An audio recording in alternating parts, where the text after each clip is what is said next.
Dans cette vidéo Brighton, je vais vous faire la présentation du dernier né, le Rider 510. Donc, le Rider 510 est un produit tactile, écran, fond de carte couleur, avec un écran tactile de 2,8 pouces. Pour vous donner un ordre d'idée, ça c'est le haut de gamme de chez Brighton et qui est en 3,4 pouces. On est sur une lecture qui est quand même assez sympa. Le produit est quand même relativement large. Alors j'aime bien moi les produits larges parce que je trouve qu'au niveau de la lisibilité quand on roule c'est quand même plus facile plutôt que d'avoir des écrans qui sont plus allongés que étroits. Donc là on est sur un produit qui est avec une lecture relativement facile.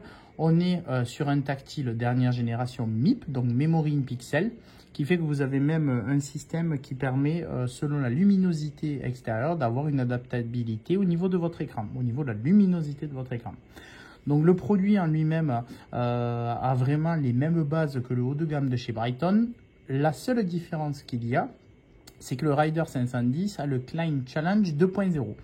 Donc pour résumer en fait l'atout du 510, c'est que tous les GPS Brighton, hormis bien évidemment l'entrée de gamme qui est le Rider 17, dès que vous y mettez une trace GPX à l'intérieur, on peut avoir le dénivelé en 2D de notre sortie, mais aussi le profil de la future montée qu'on va attaquer. Donc c'est-à-dire que vous arrivez en bas d'un col, ça va vous dire le col fait tant de kilomètres, il y a tant de pourcentage, et vous allez voir l'évolution de votre grimpette pendant le col.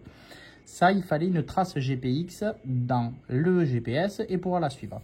Sur le Rider 510, c'est là où toute la nouvelle génération va se développer, c'est que vous n'avez pas forcément besoin d'avoir une trace GPX à l'intérieur. À partir du moment où vous allumez, vous faites un enregistrement, à partir du moment où vous allez arriver près d'un col, ça va vous dire attention, vous avez un col dans 10 mètres, 5 mètres, et puis après ça va vous donner toutes les valeurs, le pourcentage de pente, la distance pour arriver en haut et où vous en êtes par rapport à votre montée. Bien évidemment, comme tout autre type de marque de GPS, vous allez avoir des pentes qui ne seront pas forcément référencées.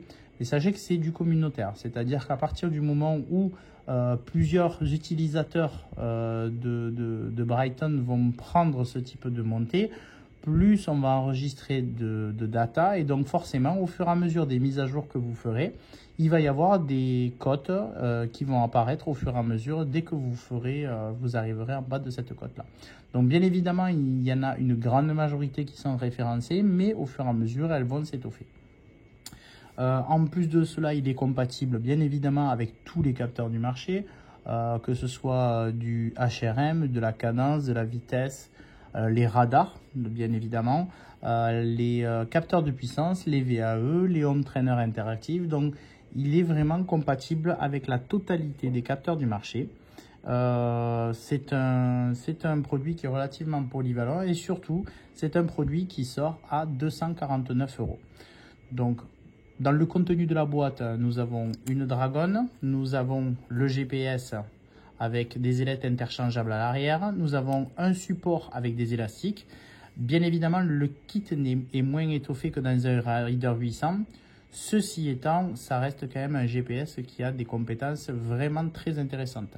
Vous pouvez trouver sur le marché aussi des housses en silicone qui peuvent s'ajouter en complément, afin de pouvoir protéger directement votre Rider 510 quand vous l'utilisez. Donc ça, bien évidemment, c'est une option que vous devez rajouter quand vous achetez votre Rider 510. Vous pouvez trouver ça dans les concessionnaires justement où vous allez, ou les accessoiristes vélo, ou que vous avez acheté le 510. Donc là, c'est vrai qu'au niveau de la protection, on est sur quelque chose qui est quand même assez sympa et qui protège relativement bien le GPS. Voilà.